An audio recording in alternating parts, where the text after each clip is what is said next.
Hello, everyone, and welcome to Season 3, Episode 4, Webinar versus Climate. My name is Ed Whittingham, and I'm joined by my webinar co-hosts, Sara, Hastings-Simon, and David Keith. This past summer, we Canadians experienced a pretty oppressive heat dome, unlike anything that we've experienced before. For most of us, it meant a sweaty week. But for some, hundreds in fact, it was deadly. And as the Globe and Mail reported from June 24th to June 30th, paramedics in BC, the province of BC, responded to 772 cases specifically recorded as heat-related illness. And by comparison, that's 55 times the number logged during the entire month of June 2020, the year before. And in fact, on one night, June 28th, every fire truck in Vancouver was out on medical calls, so not a single station had a truck on hand in case of an actual fire.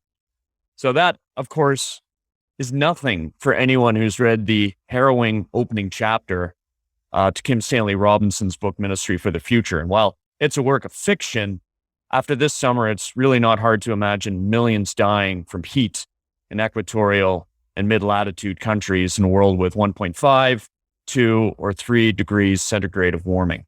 July 2021, by the way, was the world's hottest month ever recorded. So today we ask, is heat the greatest climate threat? And to help us answer that question, we're joined by Jeff Goodell. Jeff is the author of 5 books, including Big Coal, The Dirty Secret Behind America's Energy Future, and The Water Will Come, Rising Seas, Sinking Cities, and the Remaking of the Civilized World, the latter of which was New York Times Critics' Top Book of 2017. He's also a contributing editor at Rolling Stone, where he's covered climate change for more than a decade. Jeff is working on a new book that looks at the impact of heat on humans. Now, that book won't be published for another year. So today, we're getting a sneak peek at some of Jeff's findings. He joins us from Austin, Texas. Welcome, Jeff. Thanks, Ed, for having me. Great to be here. So here's the format for the next hour. We're going to skip our news and not news segment, as we've just got too much on this topic to cover. David's going to start with a primer on the epidemiology of heat impacts. Then all of us, the 4 of us, will chat until 15 minutes past the following hour, wherever you are in whatever time zone. And after that, we'll get to your questions. You can send them in via the Q&A box throughout the webinar. Please don't use the raise hand function or the chat box. Our producer, Eva Mika, is otherwise engaged today. So our producer, Eva, will screen for live questioners. And we're recording, as always. So if you don't want to ask your question live and be recorded for posterity, just tell Eva, just say so. All right, David, over to you for the primer.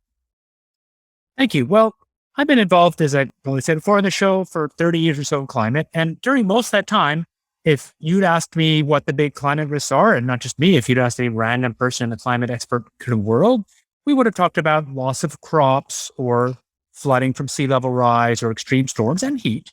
But we wouldn't have seen heat as that big. And I want to give you a very short summary of some really kind of amazing research by many different authors over maybe the last decade or so that really has quantified using epidemiological methods how bad heat is. So I'll actually show 2 slides, the webinar version. This is just a particular paper, Gasparini et al. There's lots of versions of this. What this shows you, I chose one with Toronto. What this shows you is the relative change in the absolute mortality, number of people who die every day in Toronto normally, as a function of temperature. And what you see, which is very common, is you see a low point, which is defined as 1 here, and then at high temperatures, death rate goes up, and at low temperatures, death rate goes up.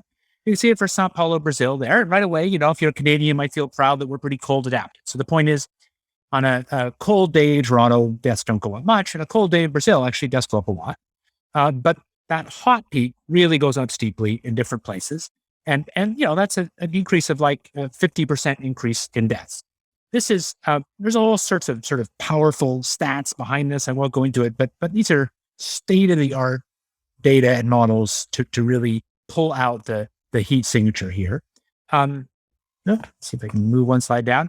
This slightly more complicated graph shows you predictions using that data and using climate models for how the total change in all-cause mortality might change in some different locations under different warming scenarios in different times. So I just want you to pull out 2 things. One is northern countries actually benefit.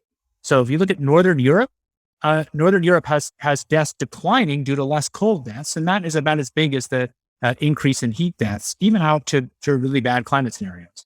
Let's say Southeast Asia, that number goes up to sort of 10% increase in excess mortality. And I want to say a little bit about what that is. COVID in the US, which managed it really badly, was about a 15% increase in excess mortality. So the way to think about that is that would be late this century, a COVID every year. And of course, it would jump around a lot. So that means some years it would be many, many COVIDs. A few other really startling facts, to me anyway. One is what I found is just an amazing study. I'm probably in this cohort.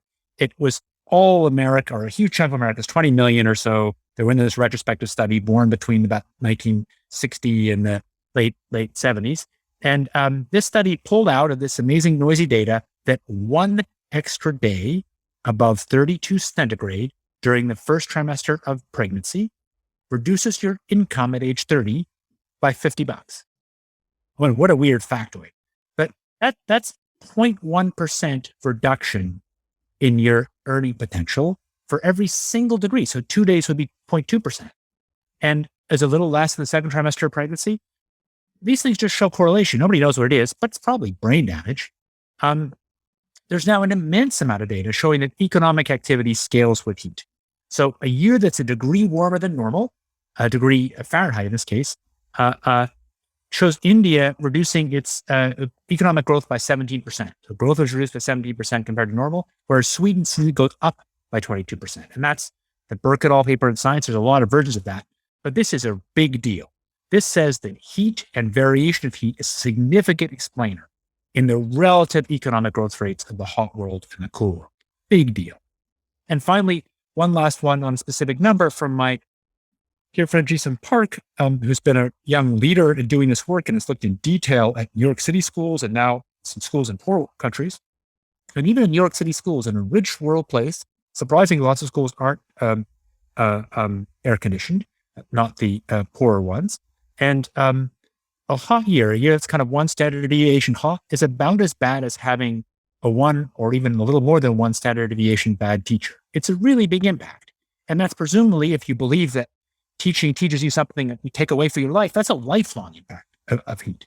So I'm going to end there and just say that there really is this all sorts of data that suggests that heat is potentially a dominant human impact of climate change, far exceeding late this century impacts from, say, flooding or air pollution or change in crops. I don't think we know that for sure, but I think people are really waking up to the idea it may be the big thing. There you have it.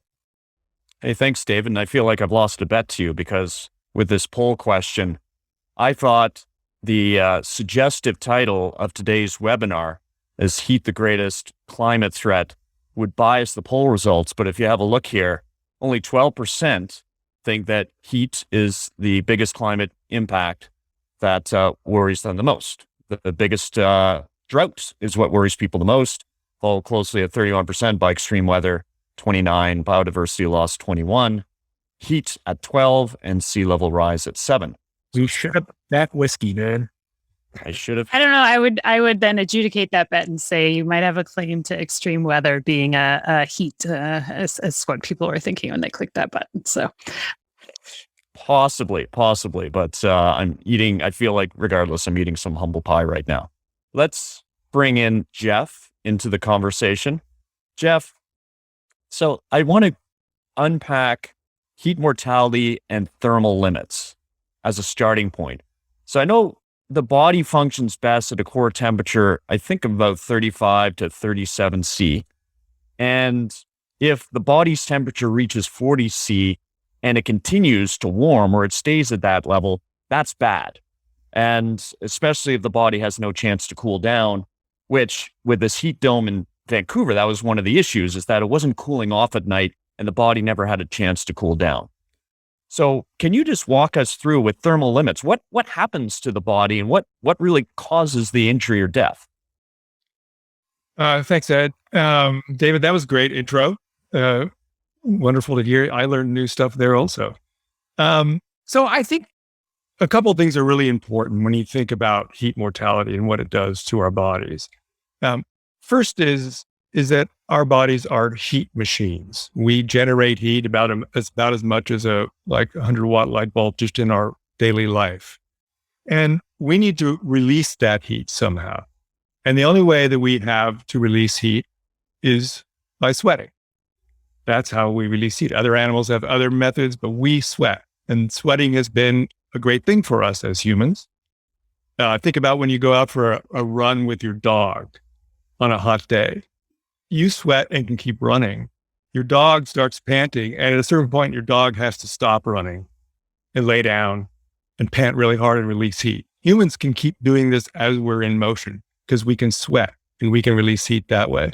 But what happens to our bodies when we get there's a threshold of about 35 C when it's really humid, 35 C wet bulb globe temperature, which takes in sun radiation and some other factors. It's sort of like heat index, where no matter how much we sweat, we can no longer release the heat that we're acquiring and are gaining in our body.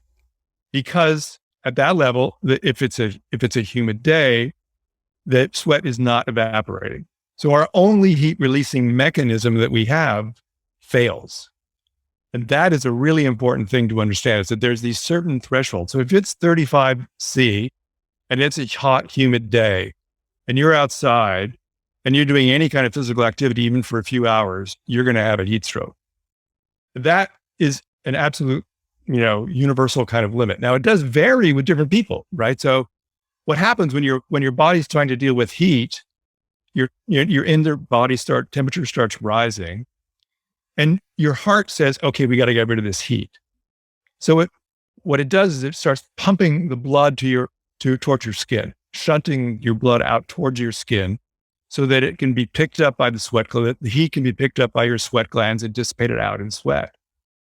And it works really hard to do that. And the hotter it gets, the harder it works to do that. And one of the things that starts happening is, first of all, if you have heart problems in any way, any kind of heart-related issues, that's a big strain on your heart. So a lot of elderly people who are at risk for other things, the first thing that happens is they have heart attacks in hot weather. But the second thing that starts happening is that if you start pushing so much blood towards your skin that it steals some of your inner organs start being basically blood deprived. And the proteins in your liver, in your intestines and other things start breaking down. And so your heart is racing, your temperature is rising, your inner organs are starting to freak out because they don't have blood. And then if things keep going, once you get up to 102, 103, 104 degrees, depending on different people and things, these organs in your body start literally breaking down and they start leaking like intestinal fluid into your body cavity and things like that. And you go into what amounts to a kind of septic shock and you die. And so what kind of happens is that the cellular membrane in your body, when it gets to a certain level, literally melts. And these membranes in your internal organs start to just fall apart and your body disassembles itself. And so that's the sort of, brief picture of what heat does to one's body. And it's important to say that people have different vulnerabilities depending on their general health and things. But this 35 C limit wet bulb globe temperature is pretty universal. And if you're out in that kind of hot, humid heat, but that also shows why dry desert heat and things like that is much more tolerable, because you don't have the problem of, it's much easier to evaporate sweat and dissipate heat in dry, hot weather than it is in wet, hot weather. Mm-hmm. So is that a good? Yeah, absolutely. And I wanted to better understand, and maybe coming back to one of David's points. So there's heat stroke leading to death. That is an obvious risk, and it's been much covered.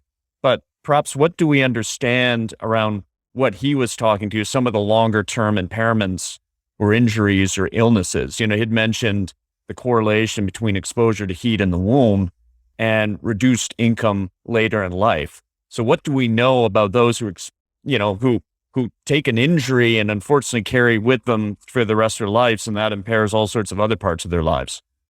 It does. And that's something that there's a lot of ongoing research about. And, one thing to say about that is that, these heat mortality numbers that David cited and that are widely cited are only basically immediate heat stroke deaths. These are deaths that happen, within the time frame of the heat waves and things. And it's very well understood that, first of all, there's a lot of mortality in the weeks and months afterwards due to heart stresses and things like that.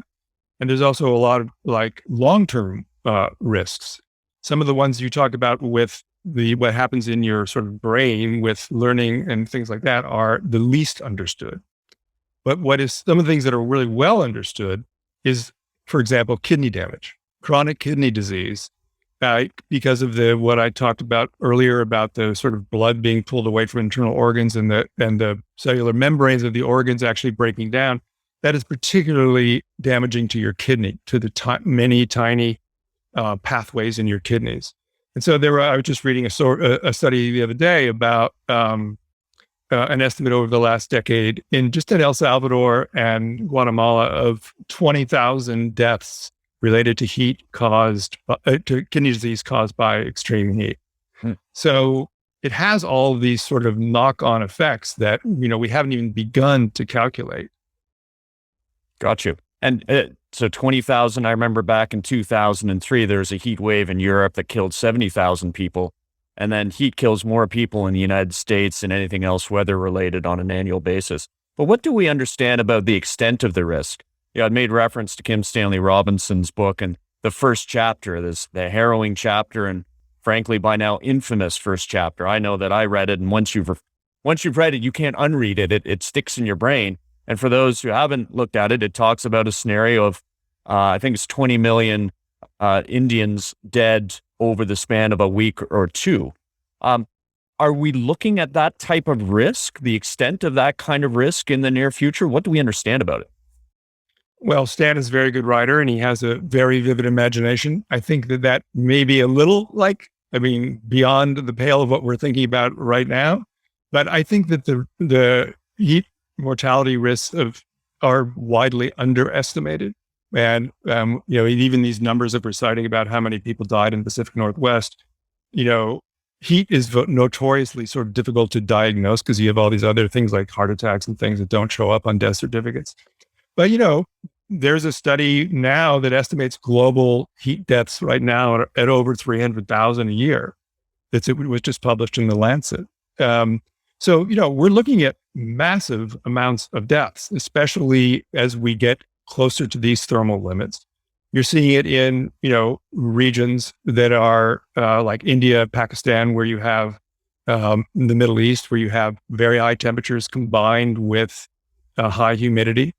And one of the things about heat that is really important to understand about mortality is it's predatory.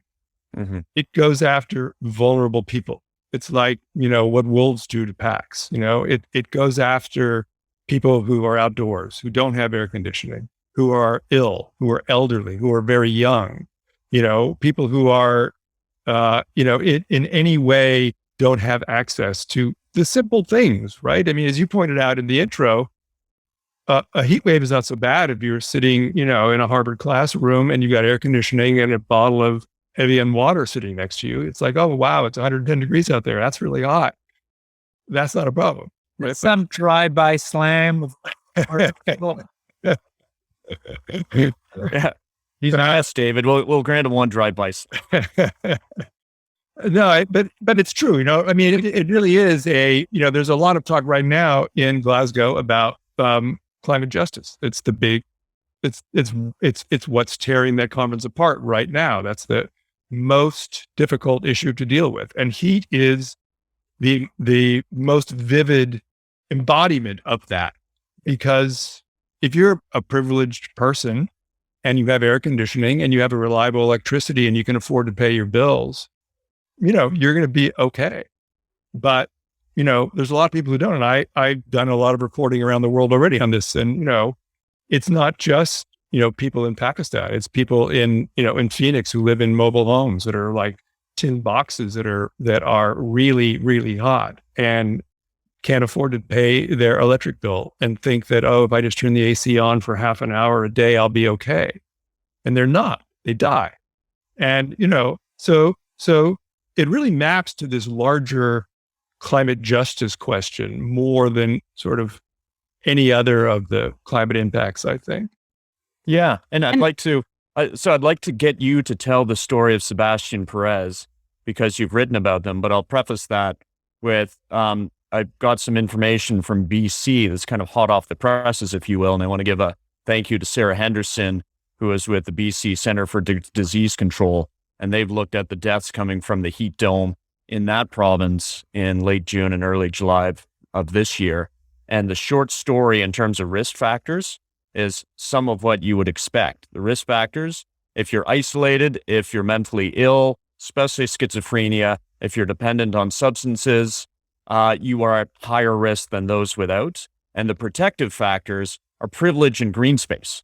So to that correlation between the link between income and land surface temperature, in other words, neighborhoods have less, there are poor neighborhoods of less green spaces, and therefore they are warmer than richer neighborhoods. So their inhabitants are more at risk.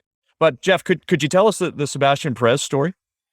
Sure. So shortly after during the heat wave that hit Pacific Northwest, I was looking for a way to tell the story about this. And as a journalist, I always look for sort of human stories to tell to make it something beyond numbers and graphs. And I heard about the death of a farm worker in a field in Willamette County, in the Willamette Valley, in Oregon, outside of Portland. And so I went out there and reported the story of what happened to him. And it's a classic story about who's vulnerable in this kind of a situation where we have these extreme heat waves. And he was a Guatemalan migrant. He came across the border about 3 months earlier to work in a nursery in the Willamette Valley. He was married. He wanted to have children. He wanted to build a house for his wife and for his family in Guatemala, and there was no hope of making money to do that there. So he made the journey across, had some relatives who were working in the Willamette Valley, got him a job at this nursery. And, he'd only been there a few months and, was working out in a field. He was one of the field hands. On this particular day, there had been heat warnings. People knew the heat was coming. He knew the heat was coming. He had been in Guatemala. He's not a stranger to heat. And that day, he volunteered to work carrying, moving irrigation pipes around. And we don't know exactly what happened, but what we know is that, at noon, he had been working all morning, sweating hard, went off to do some stuff in the field by himself. And at 3:00 or 3:30 was found by his coworkers dead in the field. And, it's a classic case of, heat exertion, causing, the risk of heat stroke to rise. There was no shade access to him. Their farm worker protections are very, shall we say, not robust on this. He had access to water. But it brings up, there's two things that I think kind of lessons from it, or there's many, but two things to point out. One is that there's a common idea that if you have access to water, you're going to be okay with heat. And that's just not true. What access to water gives you is it's important to have water in your system in order to not dehydrate so you can stop sweating. But you can easily die of heat stroke in 20 minutes or 30 minutes, no matter how hydrated you are. So that's one thing. The other thing is that there's a notion that people who live in hot climates are better acclimated to it. That if you live in a place like Guatemala, you can handle heat. Or if you live in the Philippines, you can handle heat. But that's just not true. We're all about the same. We can acclimate if you come to a new place for, 4, 5, 6 weeks. Marathoners do this. You can make some incremental changes in your heat tolerance, but beyond that, there's no difference between anybody, whether they grew up in the Philippines, whether they grew up in Toronto. And so he was an example of that also. And, the last thing I'll say about it is that, as David pointed out in the intro, there's been a new realization about the risks of heat. This is something that people haven't really thought about, despite the fact that climate change was known as global warming for a long time. And we all know, we talk about heat all the time.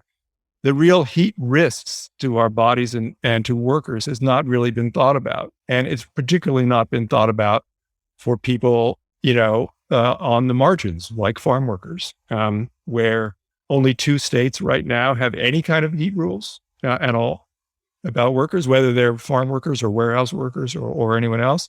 OSHA is working on some now. Gina McCarthy has been a big advocate of sort of pushing for this, but it's really, the sort of Wild West for workers on this. Sara, you want to get in?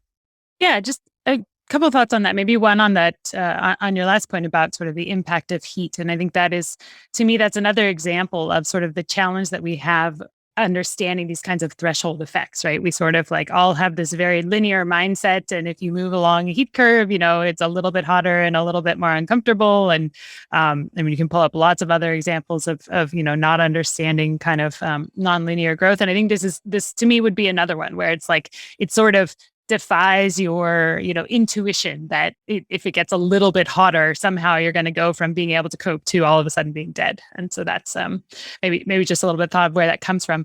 But I also wanted to come back to, on this topic of environmental justice and sort of, it is, I think, getting more attention, and that's good. I think it's still sort of layered on top rather than really being fundamentally integrated. But I think we also have to acknowledge that, for the last, 20 years of discussions around addressing climate, it was very much focused on this like cost equation and what's the cost of addressing climate. And there was, essentially in many cases, absolutely no consideration of the costs of not addressing climate, right? And I think that's a big part of what has gotten us to this point. And one could probably trace back where that comes from. And as we're saying, the people that were in the room having these discussions and the economists that were publishing on, here's the cost, aren't the ones that are out in the fields without access to air conditioning. So I think that, it's not hard to see where these things may have happened. But I think also, even where they are included, it's sort of, people consider the costs in terms of, human life, but also in terms of what you would have to do to adapt to climate as being somehow harder to measure, or, they don't fit within our frameworks. And I think that that's, to me, is a big warning about, where we can end up with this sort of desire to, quantify everything and say that this is what it will cost if we try to reduce emissions. And then the other side of the ledger is a bit messy because it's, frankly, it's just more complicated. So I think that obviously in some sense, some of that is too late, for the people that experience this in BC and in other parts of the world this summer. But I do think that there is something that we can take from that going forwards of just how important it is to do the hard work of integrating costs and thinking about things that don't fit neatly within the analytical tools that we have today. And that, failure to do so is quite literally deadly. Yeah. There's been some work even up here. The Canadian Institute for Climate Choices did a study, was released recently, and it predicted that extreme heat would cause an annual loss of 128 million work hours in Canada, and it's going to cost the economy $15 billion. Now they're projecting that by the end of the century. So who knows with these forecasts, but it's an attempt to quantify it. What I'd like to know, we're seeing some effort to quantify the labor cost. Jeff, what do you know about the cost of things like infrastructure? So you get extreme heat, you get roads buckling, you get power grids failing, and then of course that compounds the human costs, especially of those who have a power grid goes down, those who need air conditioning in order to stay healthy during a heat wave. What do we know about the risk to infrastructure from heat? That's a great subject. That there's not been a lot of, good sort of work that really quantifies that I've come across. I mean, it's something that I'm exploring in the book, and that certainly what we all saw in the Pacific Northwest with, as you talk about roads buckling and I was talking just the other day to a head of a big utility out there who was talking about, the problem of power lines sagging, reduced capacity of power lines as they heat up. They can't carry as much current. They sag down. They're more likely to hit trees, torch wildfires. There's this sort of cascading effect of this stuff. And, in Phoenix, they'd had to stop flights because the runway was too soft because of the heat for the planes to land and take off. Our infrastructure has thermal limits also. We built our world for this sort of Goldilocks zone that we've been living in, right? And we're moving out of the Goldilocks zone. And that has implications for me and for you. It has implications for our airports, our runways, our power system, and of course for the ecosystem more broadly around us. And this is a very sort of idea that's so big it's sort of hard to kind of hold in your head. This notion of this Goldilocks zone, that everything that we build and live with is acclimated to a certain temperature, and that obviously things can live in really hot environments, and bacteria live in the hot springs and in Yellowstone and deep thermal vents. Things can live in very cold things, but that's not what they're built to live in. There's not their Goldilocks zone is different than our Goldilocks zone. And so our whole world is moving out of this. And one of the things I'm trying to do in this book is quantify that and talk about that and show that it's not, the human mortality is only just one small piece of this larger change of rising heat. Of course, I think it's politically, we don't say it because we all want climate action, but of course the whole world isn't moving out of it. That's part of the lesson you get from Burke and all these different studies, is that in fact there are economic benefits to the cooler countries. And I think that hasn't kind of entered into politics. I think one of my questions is, when will it? Like, Ed, I haven't looked at the study you cited about Canadian heat loss, but I wonder if that was a deliberately political study that only cited the hot side. Like that graph I showed at the beginning shows the hot side and the cold side, and all these analysis use both. And that's why you get an overall benefit in Sweden, economic benefit from a little bit warmer. And my guess is the same is true in Canada, but people just don't want to say it because, of course, we all want climate action. But I think my question for Jeff is, in what point is the stark reality that in crude economic terms, if these studies are right, that in fact some northern countries are, it's a wash or maybe even a small benefit to get somewhat warmer, whereas it's horrifically bad for the hottest countries. Yeah. David, maybe just one twist to add on that for Jeff to answer too, because this is actually not clear to me, is like in those studies, how does time to adapt the infrastructure, as Jeff was talking about, get taken into account there, right? Because I think that much like the organisms that have adapted to live places and how we have built our world, those previously temperature changes were much slower and they took much longer, and they were more they took place over the times that were the time of evolution of animals, or at least of movement of their habitat, and certainly over the time of the infrastructure, say, of building a house. Now, as we saw in a place like Calgary last summer, people were very uncomfortable in the summer here because many of them don't have air conditioners. Now, of course, you can say there is, if you have the money, an answer there, but adapting those living places takes time. So I guess I wonder also then in those studies that show sort of the potential advantage of the warming, is that still true if you consider, the short time period over which that happens, and therefore that we have to adapt our infrastructure and the cost that adaptation takes? Studies fundamentally look at year-to-year variations in GDP compared to year-to-year variations in temperature. And because the adaptation is baked in, so the point is, even Sweden, I'm speaking of that because we look at the data, even Sweden is a cold country. So it's done its adaptation, but it's still true relatively that the Swedish GDP grows faster on a year that's a little bit warmer, whereas the Indian GDP grows slower on a year that's warmer. So this, I think, is all true, but I think that we humans are not good. We're good at talking about this kind of stuff, in seminars like this. But when it comes to actually happening in real time, no one's going to notice, the Corn Belt has moved, 10 10 miles north or 15 miles north. I mean, all this stuff is going to happen, you know, in its own kind of way. And, you know, COVID and the history of climate response has shown anything is that we're not very good at, you know, thinking ahead about how to deal with this kind of stuff. And to the point that, you know, it's going to be good for some places. You know, that's certainly true. I mean, wheat and corn will grow farther north in Canada than it does now. There's a lot of studies showing the corn belt moving north, right? I mean, there's going to be a lot of changes that way. But, you know, if anything, this heat wave in the Pacific Northwest shows, you know, how vulnerable places that they think are safe are, right? I mean, the problem in Pacific Northwest was that nobody had air conditioning. You know, I think the penetration in Seattle was 20% or something, and nobody was thinking about it. Nobody was prepared for it.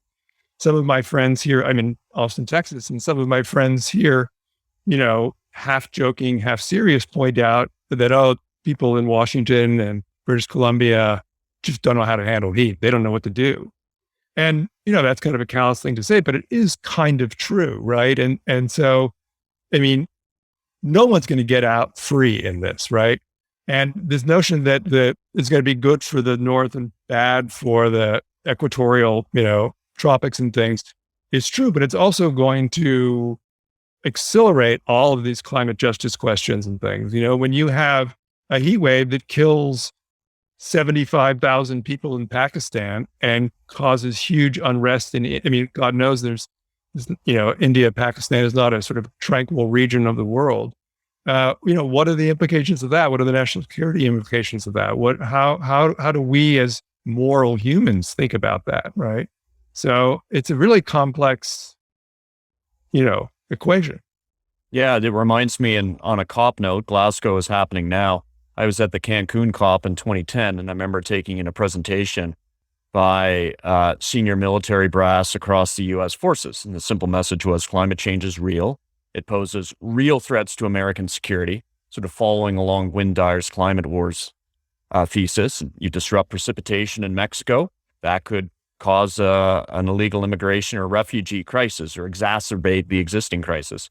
And we can do something proactively about it, or we can do something retroactively about it and, you know, go in and basically take care of these conflicts once they've happened. But you know, getting back to air conditioners, you know, there's a big difference in heat deaths under that heat dome between British Columbia and Oregon, because in Oregon, you have more air conditioners than you do in BC. And to Sarah's point, we haven't thought that we've actually needed them.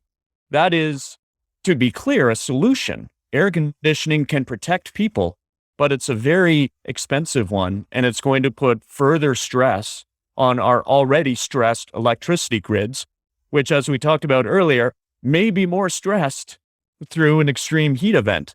So to pivot now a little bit from the doom and gloom side, and yes, Mom and Energy versus Climate listeners, my mom is a loyal listener, and she said, is this episode going to be really depressing? I hope not, because we're going to end on a positive note before we take questions.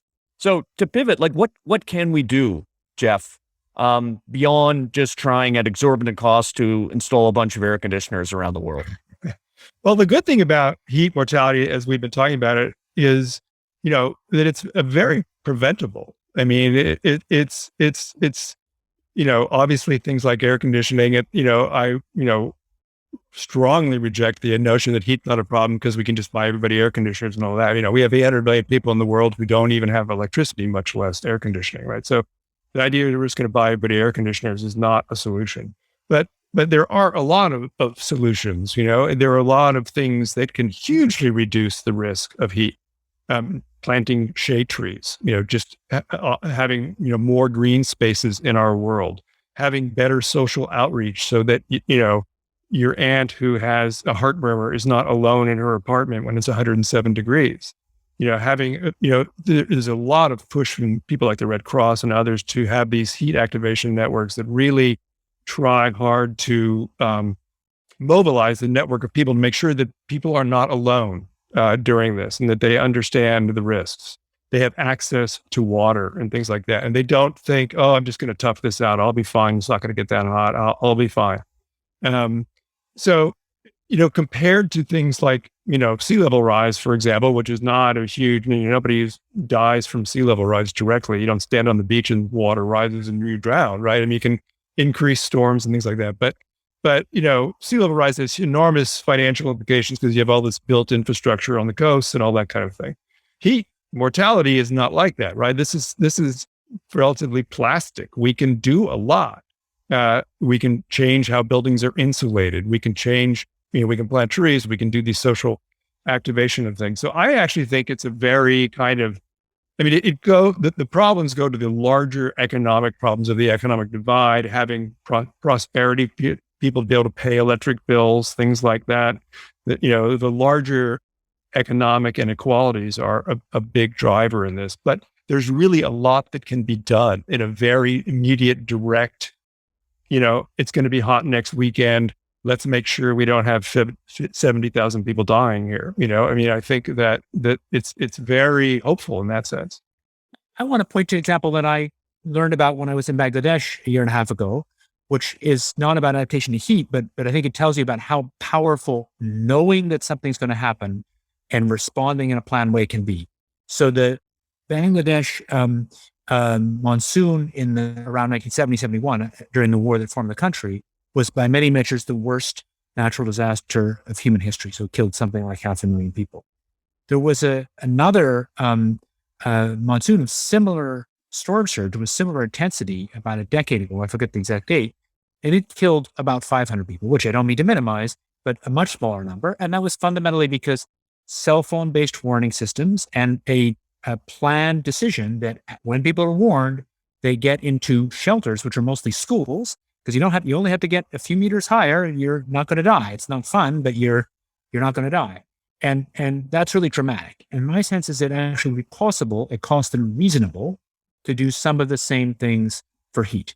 So you could have shelters that were air conditioned and you could have obviously engineer those shelters to have much more stable, much more higher probability the air conditioner won't fail than the regular power grid. You could obviously do white roofs. There's a bunch of things. And the social thing that Jeff mentioned turns out to be a big deal. Getting old people out of the social network that gets an old person out of the top floor of a building can be a big deal. If you say British Columbia with the same technology, had we had the social system in place already that says if it's getting really hot, you check on your neighbors. And if Sally has air conditioner, the other neighbors go to Sally's house on a super hot day. Those things can actually make a big deal. So I actually think there's a lot of room for adaptation if we know that there's a problem, we act in a coherent way and solve it. Obviously the biggest way to do it is to cut emissions. Just assume we all know that. Right. Yeah. And I think the political will has to be there. And there is examples, I think that France was a place that saw a lot of deaths in that 2003 heat wave. And they did, I think, prepare better and did fare better by doing a lot of the things that you're mentioning, David, around having, people check on elderly neighbors and also have kind of more centralized cooling centers. So I think certainly there's a piece to work on there. I do think it's worth, just underscoring again, the emissions reduction side of things, right? Because that is, I guess I personally maybe don't spend a lot of time thinking about these kind of heat challenges and what that means and spend more time just thinking about how we have to reduce emissions. But it is a little bit sobering, again, to hear, and think about really the challenges that sit behind there. But I think that on a practical level, it means that we have to continue and accelerate our efforts on emissions reduction, but it also means that we need to find ways to integrate these adaptation questions, I think, across all of the things that we're doing on the policy side as well, too, and the development side as well, too. And so, to specific examples of that, there's a lot of interest in how do we manage a grid to integrate more variable renewables? And one way to manage the variability that I think we've talked about previously is this idea of demand side management, right? And using financial tools to get people to use electricity at different times of the day. But when we start talking about getting to temperatures where access to electricity really becomes a question of impacting mortality. I think we have to be very careful as we're designing these kinds of systems and really think about what is the basic, especially in a warmer world, what is the basic level of access to electricity and to cooling systems that is sort of, really necessary for sustaining life, that we have to make sure that, whatever electricity time shifting mechanisms we're using, respects that and doesn't get people to just switch off their air conditioning or their fans over 3 days when it's hot because they simply can't afford it. I think the flip side of that is, there are also some technological options there, and actually moving the generation or the consumption of electricity for cooling is something that you can do across a day in even relatively simple ways, right? There's like both everything from pre-cooling buildings to getting a little bit more complicated and doing things like making ice within big chillers that are then used during the hottest part of the day to provide the air conditioning. So there's a lot of what I would call, that it's not even quite high tech, it's like mid-tech tools that are there. But our markets, our electricity systems aren't set up, to do that. And so I think that's something that we need to work on as well. And of course, I have to bring up heat pumps because now I am officially sponsored, and I got a free T-shirt that said, "Hi, I love heat pumps," which doesn't actually impact my view of them, but that's another area where you say, okay, well, if everybody's going to be rushing to install air conditioners, what do we do to make sure that they at least install a heat pump instead, right? And if the marginal cost of that is relatively small, is that a place where regulation should come in? Because we've been having this discussion, I think, on Twitter over the last week or so. But even if you want to have a heat pump installed in your home in Calgary, it's pretty hard to find someone who will do it. You'll find a lot of people tell you it makes no sense whatsoever, in any reason. So I think those are the kinds of things that are. It's tricky because we're trying to solve a number of problems at the same time when you talk about climate mitigation, adaptation, and equality issues. And so that's a lot harder in a sense on the policy side than just solving one of those. But of course, it also, is a big opportunity because if you can get things right, then you manage to address a number of those challenges at the same time and in probably a more efficient way. That's great. And I love heat pumps. T-shirts available at sarahhastings-simon.com. I'm just in it for the T-shirts. There's some basics here, and it's not high tech, it's low tech, better ventilation in Amazon warehouses, for instance. I personally, back in my early 30s, had a summer job building split unit air conditioners for Matsushita in Japan on an assembly line. It's building air conditioners in a building with no air conditioning in the middle of the Japanese summer. So I've experienced the inanity personally. But I wonder, and to an earlier point, emergency response preparation, we just have to get better. And BC, in our case, was caught flat-footed. A fire station chief called her parents during the middle of that heat dome and said, if you think you're at risk of heat stroke and you're getting sick, don't call 911 because you might not get through, or in one case, you'll wait 17 minutes. Go seek help directly. That is clearly a system level failure if that happens. But I wonder, Jeff, before we turn to audience Q&A, is there something, do we just need like a UN declaration that no one should die from heat? Like, is that part of it? Well, that's an interesting idea. Heavy emphasis on the should in that sentence.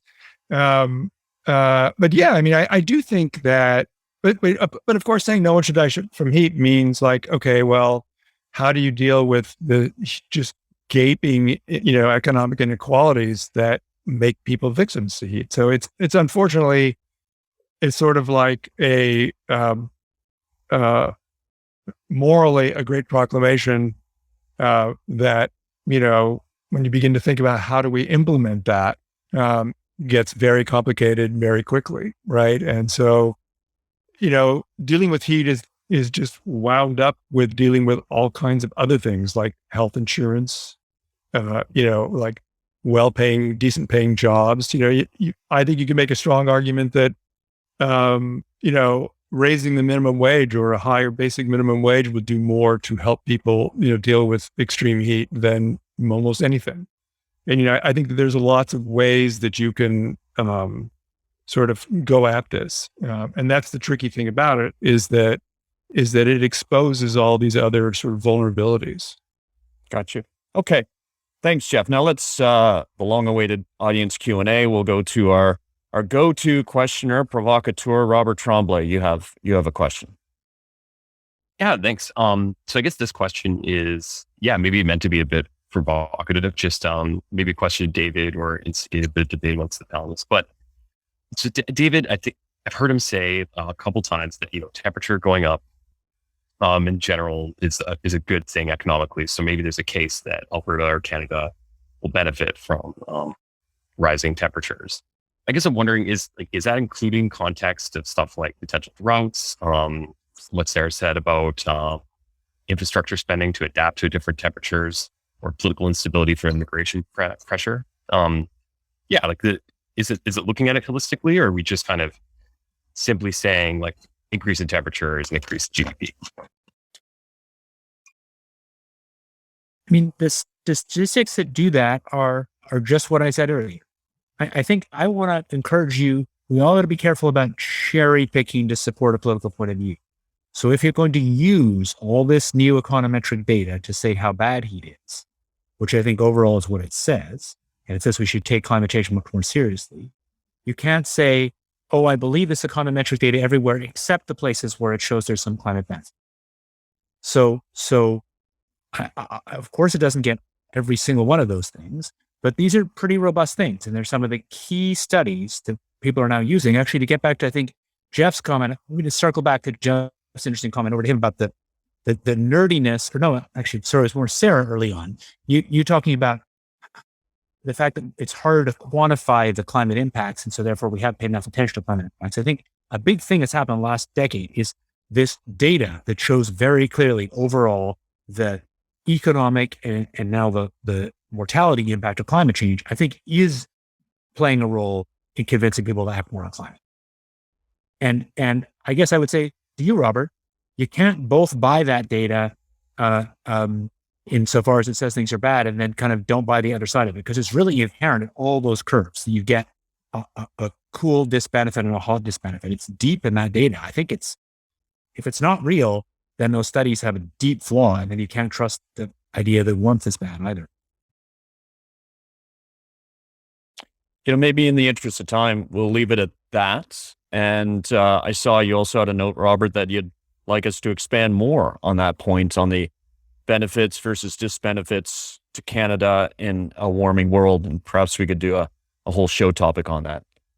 Donald Darnell, you've got a question as well. Yeah. Can you guys hear me? Yep. Okay. Yeah, Great. Yeah. I want a t-shirt too, by the way. I'm a big fan of heat pumps. I had another question, not to pick on you, David, about the statistical evidence you provided at the beginning, which I found really compelling, and particularly the fatality charts for different regions impacted. And do I understand correctly that those are just looking at the effects of average temperature increase on fatality?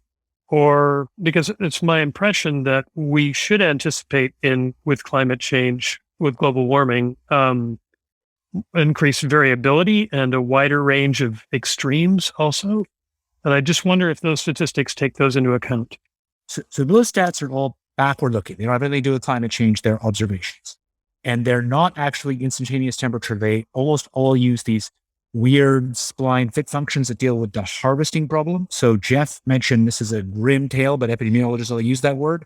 So the point is, after a big air pollution episode, you get a lot of deaths, but then a few days later, you get deaths going below the norm because you've harvested people who are going to die anyway. So you actually have to do a weird spline fit function.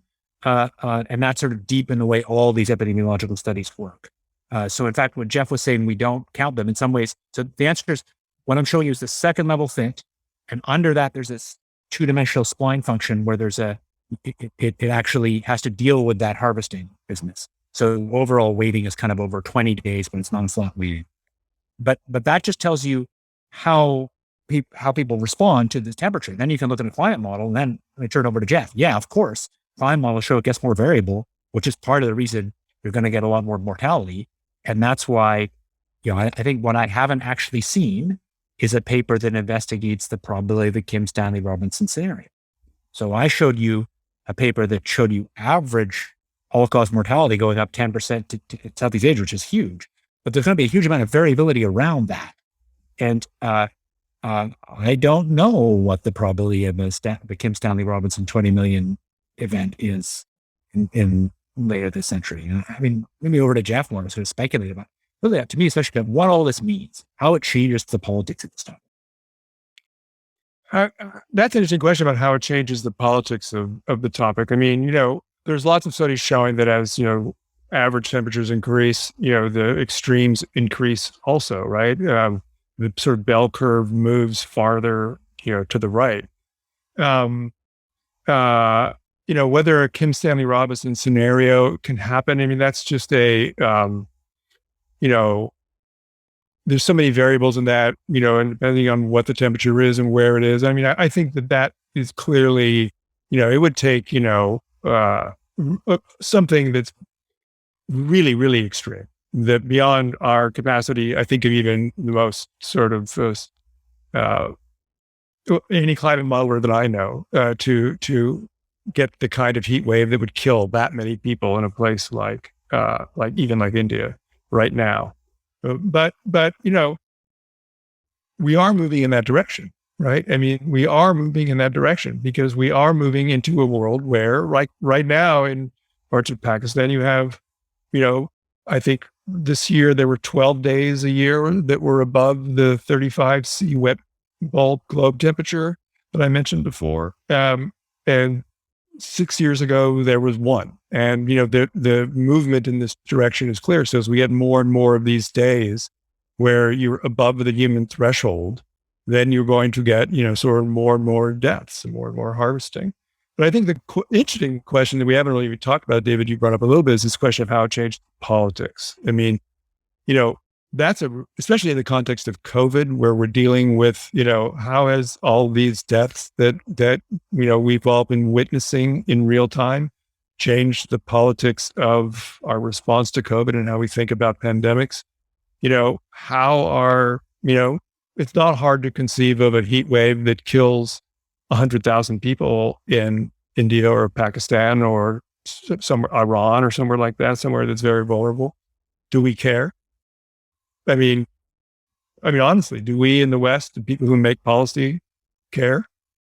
I mean, I don't know.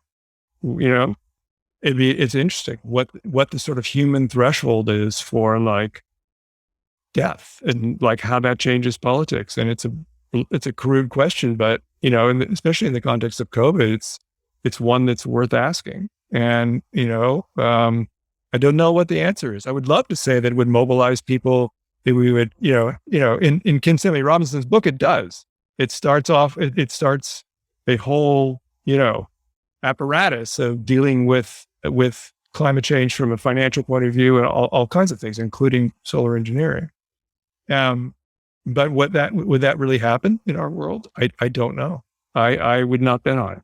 And just hot pursuit. Then, Sara, I know you want to jump in. That happened in his book, and again, it's a work of fiction. But what really got the U.S. moving in his book was heat deaths in the U.S.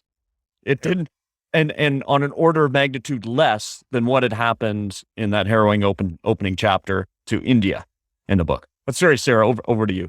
No, and I think there is that very real political reality. I also think it's true that, we shouldn't sit in Canada and say, well, maybe if our GDP goes up a bit, then climate change is good and we don't care about, people that are going to die elsewhere. I mean, I think that's obviously not a moral statement to make.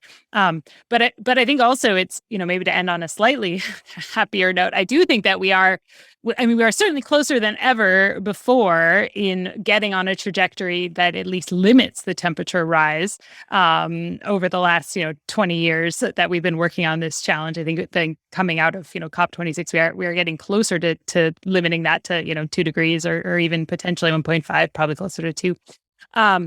And that actually also then changes the economics and the politics for places that are big, fossil fuel producers. And there was a really interesting paper that came out in Nature, Climate or Energy this week that really said that once you're on the trajectory that we are on, it's no longer advantageous for even higher cost fossil producers to free ride because of the cost basically of stranded assets, and that we are better off even from a purely economical standpoint in starting to take action on our emissions as well too. So I think that I hope that some of the discussion has moved away from a world where, we're debating whether or not we should act on climate because it's too expensive, to one where we, do realize that is what actually makes more sense also even for a, fossil producing region like Alberta. Mm-hmm. All right. We've got to wrap, but I want to put one more question to Jeff to take advantage of him being here. And Jeff, maybe like a 15 or 20-second answer. And something I've wondered, and another listener has wondered, are there negative health impacts on us from moving to really hot environments, say outside, and then you walk into a building that's got air conditioning and it's set to 18 and 19? You're going back and forth between those two environments. Is that bad on the body? Well, it stresses your heart a little bit, but it's certainly better to be, outside in 120 degrees and walking into a refrigerator and then out into 120 degrees than being stuck in 120 degrees. So, I mean, I think that, your body does sort of get a little bit of a ping pong, but I've never heard anybody that in the researchers that I've talked about talk about that as a serious sort of risk that we need to be aware of. I mean, there is questions about, thermal adaptation. If you're used to being in an air conditioning room all the time, all of a sudden you walk out into 120 degrees and decide, I'm going to go for a 5-mile run, you may end up dead at mile 4.5, right? But I don't think the back and forth thing is a big issue. Gotcha. I've wondered that, especially when I've been in Japan in the summer, going from the Japanese summer heat into buildings that were air conditioned, unlike the building that I was in when I was building air conditioners. So thanks. Good to know. Let's wrap. So thanks so much, Jeff. This was fantastic. I don't think we ended on a doom and gloom note, Mom. I think we covered a lot of important territory. So really appreciate having you on the show, Jeff. Thanks for having me. It's a great conversation. Thanks a lot. A reminder, this episode is going to be available at our site, energyversusclimate.com. It's going to be available as a podcast on Apple Podcasts, Stitcher, Spotify, wherever else you listen. Wherever you do listen, rate us. That really helps. Our next episode is going to come out in a couple of weeks' time. It's actually going to be about careers in low carbon energy. It'll be a different format. So we're looking forward to it. I hope you enjoy it. Give us feedback at energyversusclimate@gmail.com. Support us through donations at energyversusclimate.com. And thanks today to our producer, Eva Wojnijescu, who also did double duty in gathering up your questions. So we'll be back in a couple of weeks' time. Thanks, everyone.